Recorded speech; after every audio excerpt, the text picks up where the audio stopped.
बच्चों ये है हमारा लेक्चर 196 और हम कर रहे हैं आपकी हिस्ट्री में chapter 8 vital villages and thriving towns. So vital villages thriving towns, इसका मतलब क्या है? वाइटल वर्ड का मतलब होता है इम्पोर्टेंट, इम्पोर्टेंट विलेजेस। थ्राइविंग का मतलब होता है प्रॉस्परस टाउन्स, मतलब संपन्न टाउन्स। मतलब एक ऐसा टाइम था इंडिया में जब विलेजेस बहुत ज्यादा इम्पोर्टेंट थे और टाउन्स बहुत ज्यादा प्रॉस्पर कर रहे थे, फल रहे थे, फूल रहे थे, सब कुछ अच्छा अच्छा था। तो ये चैप्टर उसी के बारे में है। वाइटल विलेजेस मतलब इम्पोर्टेंट विलेजेस, थ्राइविंग टाउन्स मतलब प्रॉस्परस टाउन्स। सो प्रभाकर, ये प्रभाकर है और ये ब्लैक स्मिथ की शॉप पे गया है। ब्लैक स्मिथ कौन होता है? लोहार को कहते हैं, ठीक है, जो लोहे का काम करता है उसे ब्लैक स्मिथ कहते हैं। सो प्रभाकर क्या कर रहा था? वो बैठ के इन लोहारों को देख रहा था, लोहे वाले कैसे जोर जोर से शीट्स को जो से हिट कर रहे थे, कैसे उनको जोर जोर से ठोक रहे थे। At the local shop there was a small bench on which iron tools like axes sickles were laid out ready for sale. छोटी सी बेंच पे उन्होंने उस लोहार की दुकान पर, ब्लैक स्मिथ की दुकान पे लोखंड की चीजें बिकने के लिए पड़ी थी। एक्सेस और सिकल्स, एक्सेस और सिकल्स ये दोनों खेती बाड़ी वगैरह में यूज होते हैं और ये सेल के लिए थे, मतलब बेचने के लिए थे। A bright fire was burning and two men were heating and beating metal rods into shape. फिर बहुत ज़्यादा आग जल रही थी और दो लोग गरम कर करके पिघला के उसको शेप दे रहे थे, बर्तन या कुछ बना रहे थे। It was very hot and noisy, बहुत ज़्यादा शोर था और गर्मी बहुत भट्टी, क्योंकि लोहार का काम पूरा दिन ये आग का काम होता है, आग में सेकता है, तो बहुत ज़्यादा आवाज़ थी ठोक ठोक की, बहुत ज़्यादा गर्मी थी आग की। And yet it was fascinating to watch what was happening. भले गर्मी लग रही थी पर प्रभाकर को अच्छा लग रहा था, वहां वो बैठ ही गया था देखने के लिए कि वहां हो क्या रहा है। So, अब हम पढ़ेंगे आयरन टूल्स और एग्रीकल्चर के बारे में। सो आयरन टूल्स, तो आयरन टूल्स क्या होते हैं? So we often take the use of iron for granted today. हमारा जो सब चीजें हैं लोखंड की बनी हुई हैं, तो हमें कोई बड़ी बात नहीं लगती है लोखंड की चीजें देखें। सो ये जो हमारी ये सारी चीजें हैं, आज आप किचन में जाओ या आप कहीं भी आप खेती करो, आप गार्डनिंग करो, तो आपको आयरन, लोखंड की चीजें ही दिखेंगी और स्टील की चीजें ही दिखेंगी। The use of iron began in subcontinent around 3000 years ago. सबसे पहले इंपॉर्टेंट चीज कि जो आयरन का यूज था, मतलब ये जो आयरन का यूसेज था, लोखंड यूज चालू कब हुआ? हमारे सब कॉन्टिनेंट मतलब इंडिया, ठीक है। कब से यूज होना चालू हुआ? 3000 साल पहले। Some of the largest collection of iron tools and weapons were found in the megalithic burials about which you read in chapter 4. So ये कहाँ से पाए गए थे इनका आयरन टूल और वेपन्स? जब खुदाई की गई तो मेगालिथिक ब्यूरियल्स में पाए गए थे। मेगालिथिक की डेफिनेशन आपने चैप्टर 2 में पढ़ी है। सो मेगालिथिक ब्यूरियल्स में ये आयरन मिले थे। ये आपको 1 मार्क में आ सकता है ब्लैंक्स वगैरह में कि आयरन सबसे पहले कहाँ मिले थे, तो मेगालिथिक ब्यूरियल में। Around 2500 years ago, there is evidence for growing use of iron tools. 2500 साल पहले आयरन बढ़ता गया। These included axes for clearing forest and iron plowshare. So खेती बाड़ी में इस्तेमाल बढ़ता गया, आयरन का एक्सिस यूज हुई, आयरन प्लोशेयर यूज हुआ। सो प्लोशेयर क्या है? प्लोशेयर का मतलब होता है अगर आपको अपना खेती बाड़ी में प्रोडक्शन बढ़ाना हो, आपको ईल्ड बढ़ानी हो, तो प्लोशेयर यूज होता है, ठीक है। सो 2500 साल पहले आयरन टूल्स और भी मिले जब खुदाई की गई। So around 20,500 years ago there is evidence for the growing use of iron tools, axes मतलब काटने के लिए एक्सिस, और iron ploughshare. Other steps to increase production बढ़ाने के और कौन से तरीके हैं? तो इरिगेशन है। सो इरिगेशन है प्रोडक्शन बढ़ाने के और तरीके। The kings and kingdoms you have been reading about could not have existed without the support of flourishing villages. अगर इस तरह विलेजेस ऐसे फलते फूलते नहीं तो ना आप राजाओं के बारे में सुनते, ना उनके महलों के बारे में सुनते। While new tools and the system of transplantation increased production, irrigation was also used. नए नए औजार यूज होने लगे खेती बाड़ी में, ट्रांसप्लांटेशन का भी सिस्टम चालू हुआ। ट्रांसप्लांटेशन का मतलब होता है एक जगह से पौधा उसकी थोड़ी रूट्स उखाड़ के दूसरी जगह उगाना, वैसा मतलब भाई पौधे से पौधा उगाना। इरिगेशन भी यूज होने लगा। इरिगेशन क्या होता है कि अच्छे से मतलब अगर आपने कोई बीज बोया है तो उसको रेगुलर और सही मात्रा में पानी देना प्लांट्स को irrigation. Irrigation works that were built during this time included, तो ऑब्वियसली पानी के लिए पानी कैसे देंगे प्लांट्स को, canals, wells, tanks, artificial lakes, ये सब बनाई गई। So irrigation works that were built during this time included canals, wells, tanks and artificial lakes. यहाँ साइड में इन्होंने पिक्चर बनाई हुई है। यहाँ ये तीनों आयन के टूल्स हैं, तो आपको बोल रहे हैं बताओ इसमें कौन सा क्या है। Sickle, tongs, x. एक्स क्या है, सिक्कल क्या है, टोंग क्या है, इसमें आपको लिखना है नाम। सो यहाँ देखो ये टोंग्स है, इसे टोंग्स बोला जाता है। फिर ये सिक्कल है और ये है एक्स। ठीक है, एक्स तो कुल्हाड़ी होती है, पर यार इसका पता नहीं, आगे का पार्ट नहीं दिया हुआ है। इस तरह से ये प्रोडक्ट्स यूज होते थे, मतलब ये चीजें यूज होती थी इरिगेशन में, खेती बाड़ी में आयन की चीजें।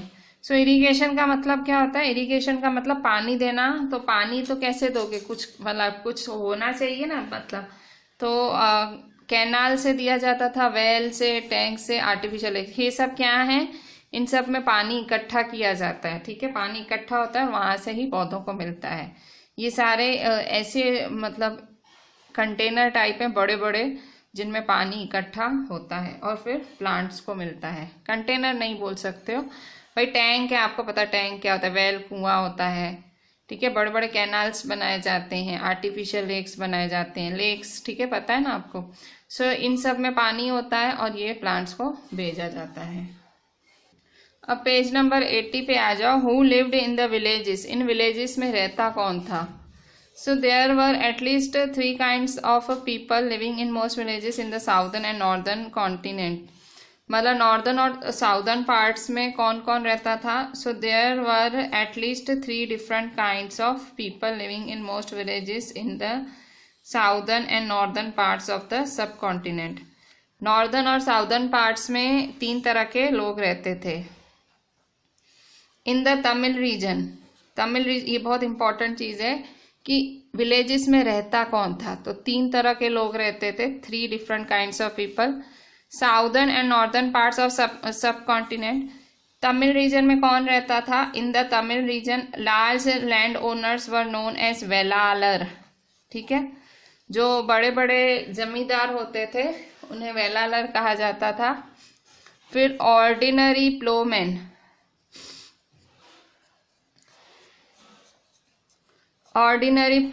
वर नोन एज उझावर कहा जाता था। ऑर्डिनरी प्लोमैन को उजावर।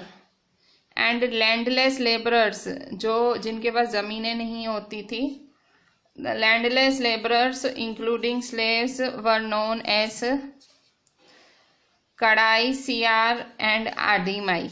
ठीक है, 3 तरह के लोग रहते थे। अब ये तो नाम ही ऐसे अजीब से हैं, याद करने पड़ेंगे। देखो 3 तरह के लोग रहते थे विलेजेस में, साउथ और नॉर्दर्न पार्ट्स में। सब कॉन्टिनेंट मतलब इंडिया, तो इंडिया के नॉर्थ और साउथ पार्ट्स में विलेजेस में 3 तरह के लोग रहते थे। पहला इन तमिल रीजन में कौन रहता, तमिल साउथ रीजन हुई। तमिल रीजन में बड़े बड़े जमींदार, लार्ज लैंड ओनर्स, तो बड़े बड़े जमींदार को क्या कहा जाता था, वेलालर, VELLALAR, वेलालर। फिर ऑर्डिनरी प्लोमैन मतलब ऐसे प्लो यूज करते थे, मतलब कहते हैं ना खेतों में खुदाई करते हैं। ठीक है, खेतों में प्लोइंग करते हैं, उन्हें उझावर कहा जाता था, उझावर। एंड लैंडलेस लेबरर मतलब जिनके पास जमीनें नहीं थी वो। लैंडलेस लेबरर इंक्लूडिंग स्लेव्स, गुलामों को कहा जाता था कड़ाई, सियार, आदिमाई। तो 3 तरह के लोग बड़े बड़े जमींदार उन्हें वेलालर कहा जाता था। ऐसे प्लोमैन मत खुदाई करने वाले किसान उन्हें उजावर कहा जाता था। और जो गुलाम थे और जिनके पास खुद की खेतर नहीं थी उन्हें कहा जाता था कड़ाईसियार आदिमाई। वेलालर, उजावर, कड़ाईसियार आदिमाई। वेलालर, उजावर, कड़ाईसियार आदिमाई। आपको लगेगा कितने अजीब वर्ड्स हैं, तो ये साउथ वर्ड्स हैं, तो इसीलिए आपको थोड़े से ऑकवर्ड लग रहे हैं। अच्छा, तो ये साउथ की बात हुई। साउथ में ये 3 तरह के लोग। अब नॉर्थ पार्ट में, ठीक है, जो नॉर्दर्न पार्ट है इंडिया का। So northern part of the country the village headman was known as Gram Bhojak, ठीक है। सो नॉर्थ पार्ट में जो गांव का मुखिया था, गांव के मुखिया को क्या बोलते थे? ग्राम भोजक। Usually man from the same family held the positions for generations. ऐसा होता था कि भाई अगर मेरे परदादा जी ग्राम भोजक हैं तो मेरे दादाजी भी ग्राम भोजक होंगे, मेरे पिताजी भी ग्राम भोजक हो। मतलब ये क्या होता था, एक के बाद ऐसे वो मिलती थी पोजीशन, ठीक है। इस तरह से ग्राम भोजक, एक ही घर में लोग, गांव के एक ही घर के लोगों को मिलती थी। In other words the post was hereditary. Hereditary मतलब मैंने आपको जैसे बोला, हेरिडिटरी मतलब एक ही परिवार के लोगों को मिलना पोजीशन। ग्राम भोजक सबसे बड़ा लैंड ओनर भी होता था। गांव का सबसे बड़ा लैंड ओनर ग्राम भोजक था। तो ग्राम भोजक क्या करता था? ग्राम भोजक पूरे गांव का सबसे बड़ा लैंड ओनर था। सबसे बड़े जमींदार को ग्राम भोजक कहते हैं। उसके पास गुलाम होते थे और वो लोगों को हायर करता था, मतलब भाड़े लोगों को पैसे देता था उसकी जमीन पे काम करने के लिए। वो बहुत ज्यादा पावरफुल था। किंग भी उससे टैक्सेस लेता था पूरे गांव के, मतलब वो पूरा गांव उससे टैक्स देता था और वो किंग को। वो गांव में जज की तरह भी काम करता था, गांव का पुलिसमैन भी था। तो ग्राम भोजक कौन था? ऑलराउंडर, सचिन तेंदुलकर था। ग्राम भोजक कौन है? ग्राम भोजक गांव में सबसे बड़ी पोजीशन है, ठीक है, ग्राम भोजक। अच्छा, ग्राम भोजक के बाद कौन थी? दूसरी पोजीशन किसकी थी? There were other independent farmers known as grihapatis. फिर दूसरे फार्मर्स हुआ करते थे खेडूत। इंडिपेंडेंट मतलब खुद की खेती बाड़ी, उन्हें कहते थे गृहपतीस। गृहपतीस। Most of whom were smaller land owners and then there were men and women. तो ये लोग क्या होते थे? जो गृहपतीस, ये छोटे छोटे फार्मर्स होते थे, और छोटे नहीं फार्मर्स होते थे, और उनके पास छोटी छोटी जमीनें होती थी। फिर and then there were men and women such as the dasa karmakara. सो तीसरी जात कौन थी गांव में? मतलब तीसरा टाइप क्या था? तीसरे तरह के कौन से लोग रहते थे? There were men and women such as दासा कर्माकर। तीसरा था दासा कर्माकर लोग। ये लोग कौन होते थे? जिनके पास अपनी जमीनें नहीं होती थी और वो दूसरों की जमीनों पे काम करके पैसे कमाते थे। और इसके अलावा विलेजेस में क्या क्या होता था? In most villages there were also some craft persons such as blacksmith, potter, carpenter, weaver. कई गांव में बहुत सारे क्राफ्ट पर्सन भी रहते थे। क्राफ्ट पर्सन मतलब कुछ बनाने वाले, ब्लैकस्मिथ, पॉटर, कारपेंटर, वीवर, ठीक है। सो साउथ, जो साउदर्न पार्ट्स है वहां पे 3 तरह के लोग रहते थे गांव में, वेलालर, उझावर, कड़ियासर एंड आदिमाई। 1, 2, 3। और जो नॉर्थर्न पार्ट्स थे इंडिया के, वहां कैसे कौन से लोग रहते थे? ग्राम भोजक, गृहपतीस और दासा कर्माकर, ठीक है। सो ये 3 तरह के लोग पाए जाते थे पुराने गांव में। The earliest Tamil compositions. Some of the earliest work in Tamil known as Sangam were composed around. अच्छा, संगम क्या है? संगम इनकी कुछ बड़ी सी किताब या एक बड़ी से मतलब तमिल का एक लिटरेचर है पूरा, उसमें सारी उनकी बारे में लिखा हुआ है। So some of the earliest work in Tamil known as Sangam literature. Sangam literature कहा गया है। उसमें वो 2300 years these texts were called Sangam because they were supposed to have been composed and compiled in assemblies of poets that were held in the city of Madurai. तो इनको संगम इसलिए कहा गया है क्योंकि इसमें बहुत सारे पोएट्स की पोएट्री वगैरह थी, ठीक है। सो क्यों संगम कहा गया है? These texts were called Sangam because they were supposed to have been composed and compiled in assemblies of poets that were held in the city of Madurai, ठीक है। अच्छा, the Tamil terms mentioned above are found in Sangam literature. So ये जो संगम literature में जो ये सारी जो हमने नहीं अभी पढ़ा, ये सारे नाम वेलालर और ये सारे नाम, ये सब आपको उस तमिल बुक में देखने मिलेंगे नाम। अभी नीचे आ जाते हैं, मतलब तमिल की जो सबसे पुराना लिटरेचर उसे संगम लिटरेचर कहा जाता है। You may have heard of the Jatakas. Those were stories that were composed by order and then written down and preserved by Buddhist monks. जातक करके स्टोरीज हुआ करती थी। जातक क्या होता था? जातक मतलब जो आम लोग होते थे ना, आम लोग, हम आप, ठीक है, मैं, हम आम लोग हैं। सो ये क्या होता था, आम लोग क्या करते थे, स्टोरीज लिखा करते थे और ये स्टोरीज लिख के वो लिखते थे। फिर these were stories composed by ordinary and then written down, and फिर ये जो स्टोरीज होती थी जो बुद्धिस्ट मॉन्क होते थे, मतलब जो बुद्धिस्ट के जो वो कहते हैं ना ऋषि, बुद्धिस्ट के जो साधु, ठीक है, जो बुद्धिस्ट समाज के जो साधु मॉन्क्स होते थे, वो ये स्टोरीज को खुद लिखते थे और फिर उसे संभाल के रखते थे। सो जातक स्टोरी क्या थी, वो मतलब आम लोग स्टोरी लिखते थे और वो स्टोरी बुद्धिस्ट लोग भी लिखते थे और उसे संभालते थे। सो ये टिक करते हैं। जातक क्या है? So Jataka were the stories that were probably composed by ordinary people and then written down and preserved by Buddhist Monks.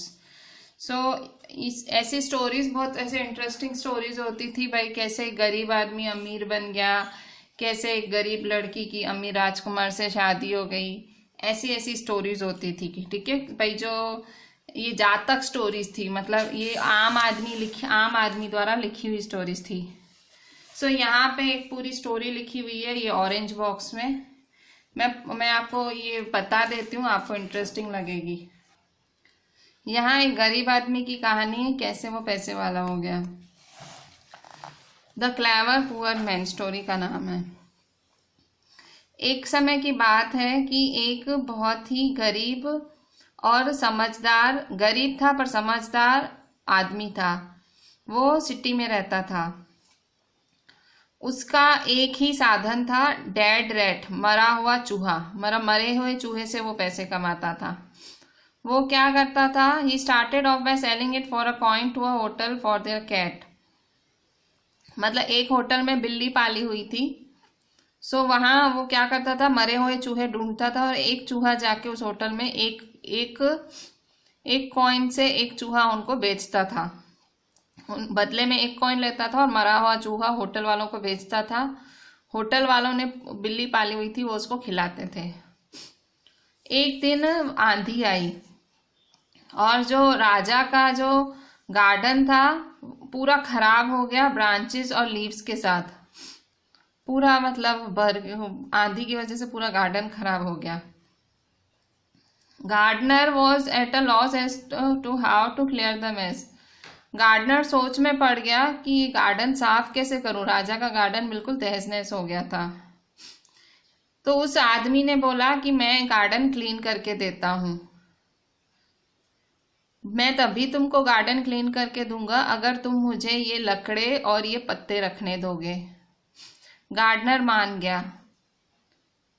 या उस आदमी ने क्या किया, सारे बच्चे इकट्ठे किए जो कि खेल रहे थे, उन्हें बोला कि तुम एक डंडी उठाओगे, मैं तुम्हें एक मिठाई दूंगा या एक चॉकलेट दूंगा।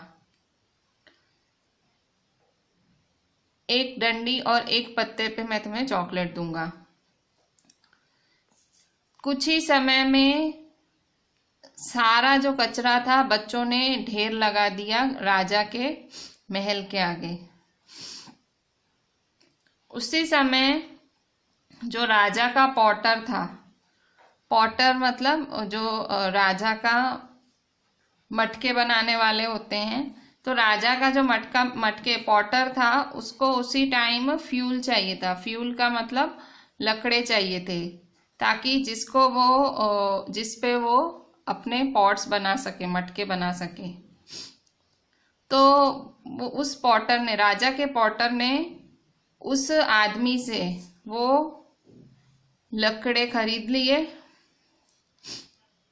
अभी जो ये आदमी था, यंग मैन था, यंग मैन मतलब जवान आदमी, ये जो आदमी था उसने एक और प्लान सोचा। उसने क्या किया, उसने एक पानी का बहुत बड़ा जार सिटी के गेट पे रखा और उसने जाके वो पानी 500 ग्रास कटर्स को पिलाया। वहां 500 ग्रास कटर्स काम कर रहे थे, उनको पिलाया। तो वो खुश हो गए, घास काटने वाले खुश हो गए और उन्होंने कहा तुमने बहुत अच्छा काम किया, हम प्यासे थे, पानी पिलाया, बता हम तेरे लिए क्या कर सकते हैं। 500 लोगों को पानी पिलाया, ग्रास कटर्स को, घास काटने वालों को। ही रिप्लाइड, उसने कहा जब मुझे तुम्हारी जरूरत पड़ेगी मैं बताऊंगा। फिर उस आदमी ने जाके एक ट्रेडर से, ट्रेडर मतलब जो बिजनेसमैन होते हैं, उनसे दोस्ती करी। एक दिन ट्रेडर ने कहा कल एक हॉर्स डीलर आ रहा है हमारे गांव, 500 हॉर्स लेके आ रहा है। तो ये सुनते ही वो जो आदमी था वो सीधा अपने ग्रास कटर्स दोस्त के पास गया, जो घास काटते थे उनके पास गया। उसने कहा कि आप एक एक जना मुझे एक एक बंडल दो घास का, मतलब 500 लोग थे, 500 बंडल दो घास के, और तुम लोग तब तक अपनी घास नहीं बेचना जब तक मेरी ना बिके। और वो सब मान गए और सबने उसको 500 बंडल घास दिया। जब उसके फ्रेंड हॉर्स डीलर को कहीं से भी घास नहीं मिली, उसने वो घास उस आदमी से खरीदी 1000 सिक्कों में। तो आप देख सकते हो ये गरीब आदमी कैसे कैसे पैसे कमाता है। देखो, मरे हुए चूहे से, फिर गार्डन साफ कराया बच्चों से और पैसे कमाए, फिर वही लकड़े वकड़े किसको बेचे, राजा के ही पॉटर को बेचे, उससे पैसे कमाए। फिर घास के कहाँ से ली, ग्रास कटर से फ्री में घास ली और उसको 1000 सिक्कों में बेच दिया। तो ये सब करके वो बन गया अमीर। ठीक है, सो इस तरह से ऐसी ऐसी स्टोरीज आपको जातक में मिलेगी। सो जातक स्टोरी है आम आदमियों द्वारा ही लिखी गई, बहुत इंटरेस्टिंग स्टोरीज होती हैं जातक स्टोरीज। अच्छा, अब यहाँ देखो तो आप ऐसे और भी एविडेंसेस ढूंढ सकते हो कि पहले की सिटीज कैसे होती थी। स्कल्प्टर्स जो होते थे, स्कल्प्टर्स मतलब जो मूर्तिकार या ऐसे, सो स्कल्प्टर्स क्या होते थे, सीन बनाते थे। कार्ड मतलब सीन बनाते थे, depicting people's lives in towns and villages as well as in forest. वो अपने सीन्स में दिखाते थे कि कैसे लोग गांव में रहते थे, शहरों में रहते थे, जंगलों में रहते थे पिछले जमाने में। काफी जो ये स्कल्प्टर्स थे, many of these sculptors were used to decorate railings को डेकोरेट करते थे, पिलर्स को, गेटवेज ऑफ बिल्डिंग्स, ये लोग और भी डेकोरेशन करते थे और भी चीजों की। स्कल्प्टर्स। रेलिंग क्या होता है, रेलिंग का मतलब होता है कटघरा। कटघरा आपकी सीढ़ियों पे नहीं, जिसके सपोर्ट से चलते हो वो। सो ये स्कल्पचर्स क्या करते थे, उन रेलिंग्स को डेकोरेट करते थे, पिलरों को डेकोरेट करते थे, बिल्डिंग्स के गेटवेज को डेकोरेट करते थे। तो इस तरह से ये लोग डेकोरेशन करते थे। अब पेज नंबर 83 पे, सो यहाँ ये पेज नंबर 83 पे यहाँ देखो एक स्कल्पचर बना हुआ है। ये स्कल्पचर आपको दिखेगा सांची में।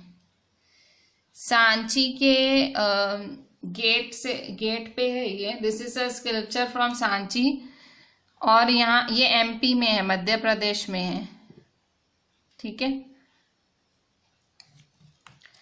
काफी सिटीज जो हैं जो डेवलप हुई थी कुछ 2500 साल पहले, वर कैपिटल्स ऑफ महाजनपदास।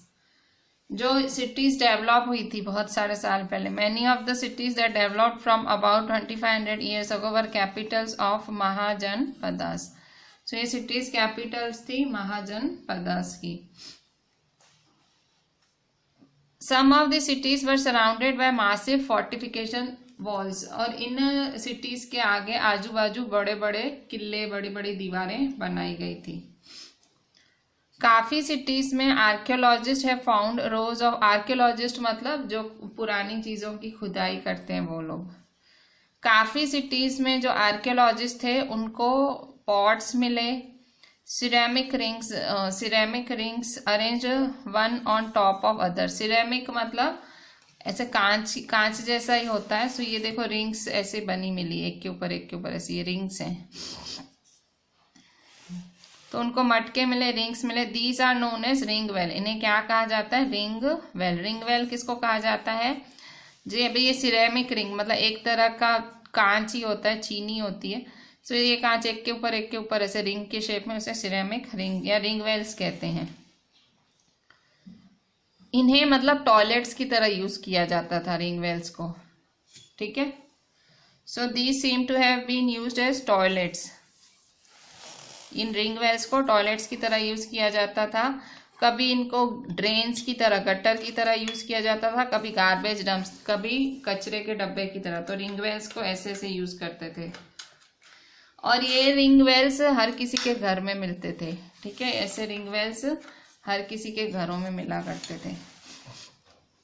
तो ये रिंग वेल्स की डेफिनेशन हुई। नेक्स्ट, और आपको पुराने ज़माने में जब खुदाई हुई तो आपको पुराने ज़माने में जब खुदाई हुई ना आपको बड़े बड़े पैलेसेस मिलेंगे, ना मार्केट्स मिलेंगे, या आपको घर भी नहीं मिलेंगे। मतलब खुदाई में ये सब नहीं मिला।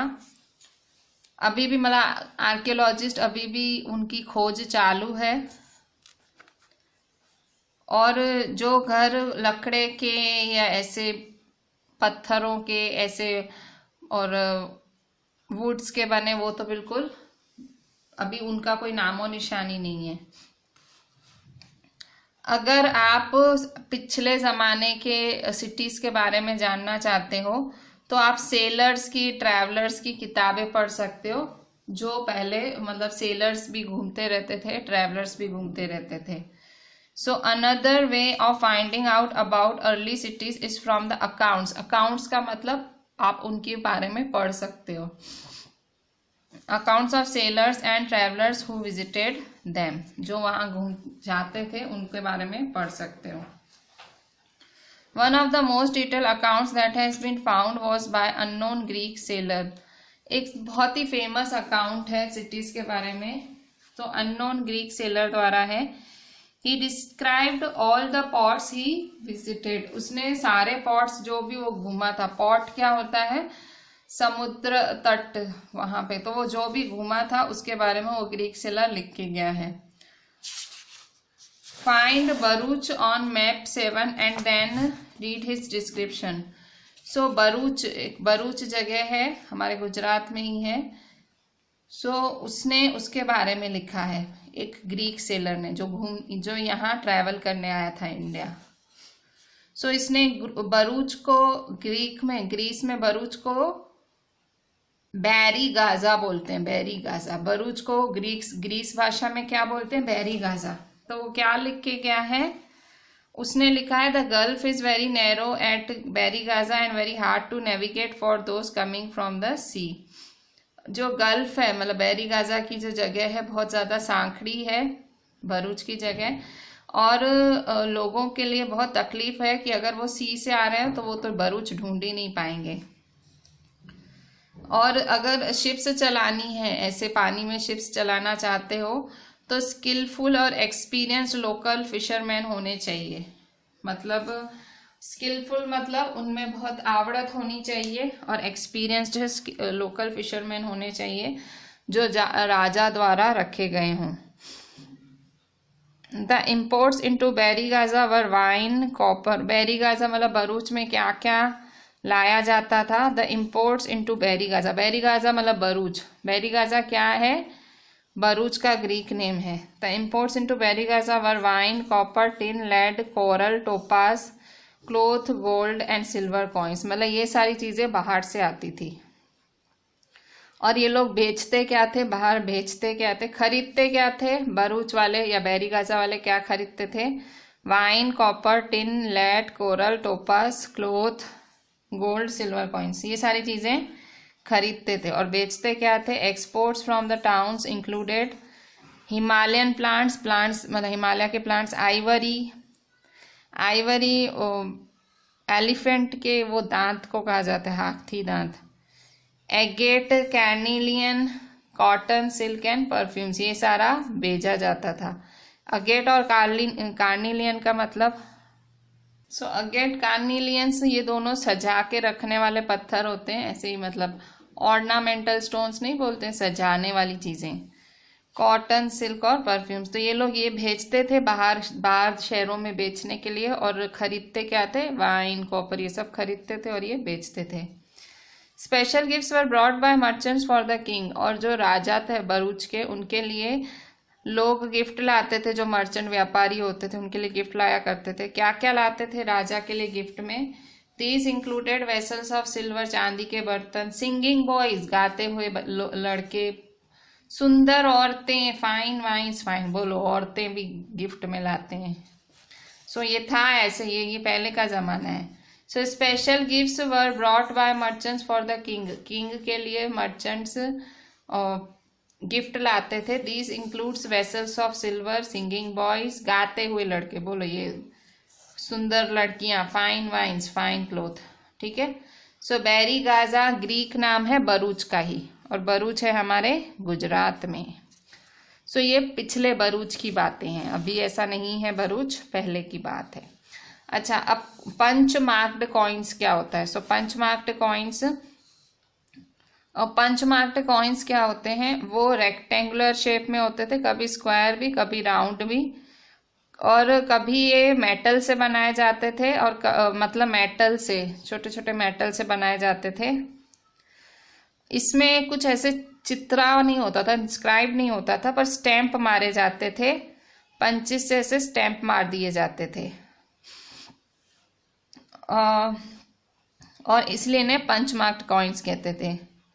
सो ये थ्रू आउट सब कॉन्टिनेंट मतलब पूरे इंडिया में यूज होते थे, और ये CE तक यूज होते रहे, ठीक है। ये पंच मार्क्ड कॉइन्स, ठीक है, थप्पा मारा जाता था, ठीक है।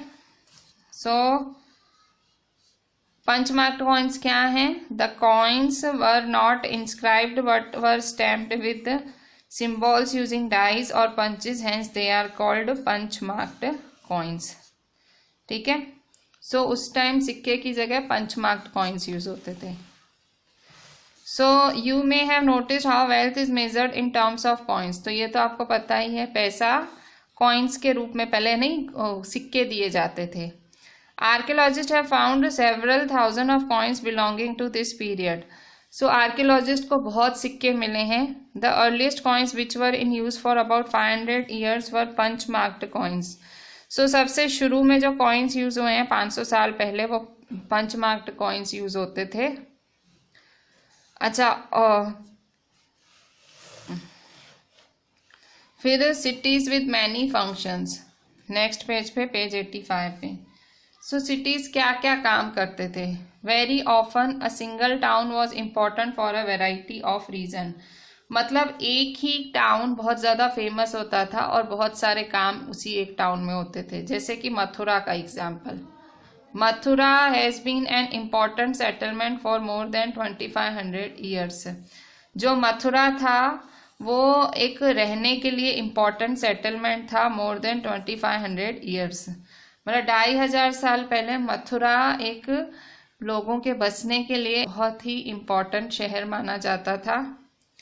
क्यों इम्पॉर्टेंट था? It was important because it was located at the crossroads of two major routes of travel and trade. So क्यों इम्पॉर्टेंट था? क्योंकि दो क्रॉस रोड पे था। क्रॉस रोड मतलब बीच का रास्ता, कोई यहाँ से भी आ सकता है, वहां से भी आ सकता है। From the north west to the east and from north to south, मतलब it was located at the crossroads of two major routes of travel and trade. दो रूट्स के बीच में था, तो इसलिए लोग आराम से जा सकते थे। मथुरा में there were fortifications around the city. वहां पे आपको मथुरा के आजू बाजू बड़े बड़े किले दिखेंगे एंड सेवरल श्राइन्स, और ऐसे दरगाहें वगैरह भी दिखेंगी। Farmers and herders from adjoining areas provided food for people in the city. जो फार्मर्स और हर्डर्स होते थे, एडजॉइनिंग जो बाजू के एरियाज के फार्मर्स और हर्डर्स होते थे, वो लोगों को, सिटी के लोगों को खाना देते थे। Mathura was also a centre where some extremely fine sculpture was produced. Mathura में बहुत अच्छा स्कल्पचर भी प्रोड्यूस होता था। मतलब मथुरा में इतनी सारी क्वालिटीज थी। कुछ 2000 साल पहले मथुरा जो है कुशानास का सेकंड कैपिटल बन गया। About 2000 years ago, Mathura became the second capital of Kushanas.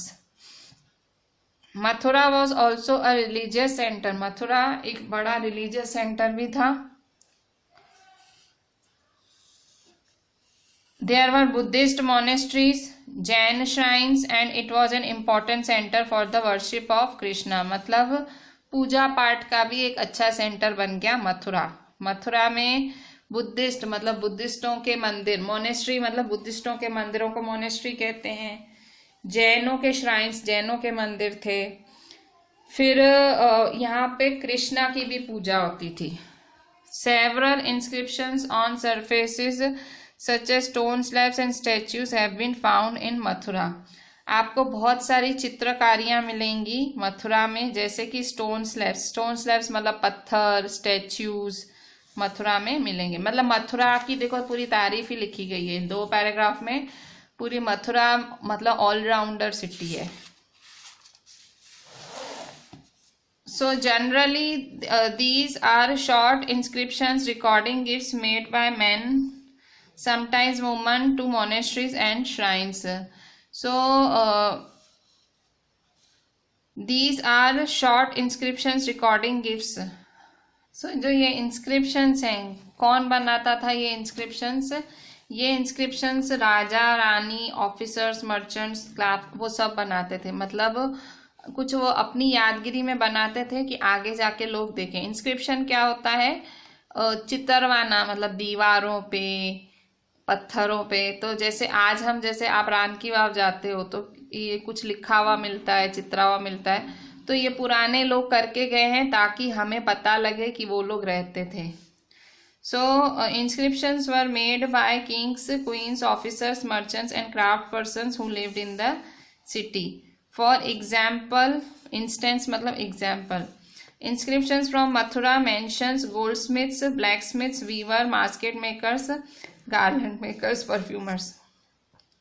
सो जो मथुरा के अगर आप इंस्क्रिप्शंस देखोगे तो आपको दिखेगा, सुनार दिखेंगे, लोहार दिखेंगे, वीवर्स दिखेंगे, बास्केट बनाने वाले, गार्लैंड बनाने वाले और परफ्यूम बनाने वाले दिखेंगे। ठीक है, सो इस तरह से आपको इंस्क्रिप्शंस दिखेंगे।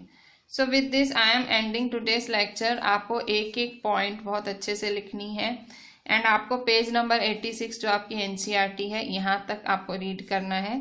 सो चैप्टर का नाम क्या था? चैप्टर का नाम था नहीं है, चैप्टर का नाम है वाइटल विलेजेस थ्राइविंग टाउन्स। तो इसमें विलेजेस और टाउन्स की बातें की गई है। चालू आयन से हुआ था। ठीक है, एक एक पॉइंट आपको लिखनी है, एक भी पॉइंट छोड़नी नहीं है। आयन से चालू हुआ था। फिर विलेजेस में कौन रहते थे, साउथ में कौन रहता था, नॉर्थ में कौन रहता था, वो डिस्कस किया। इसके बाद जातक की स्टोरी के बारे में डिस्कस किया।